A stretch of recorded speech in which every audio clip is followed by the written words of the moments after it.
Hello hi नमस्ते भल था समस्ते जय जगन्नाथ। बर्तमान मुझे आसिक पहुँचीगली रिमोली चालाण काटा जो पार्किंग रे देखु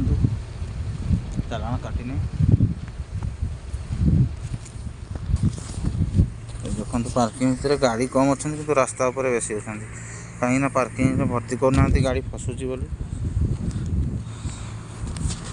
चालाण काटा टे भिड़ अच्छे भाई मैंने रिमुणी जो चालाण काटा जो पार्किंग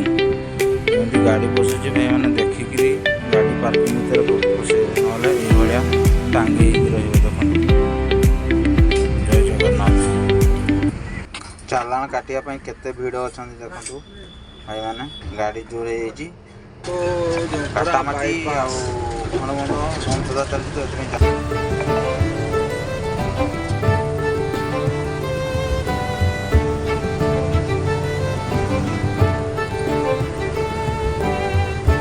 टाइम आसिक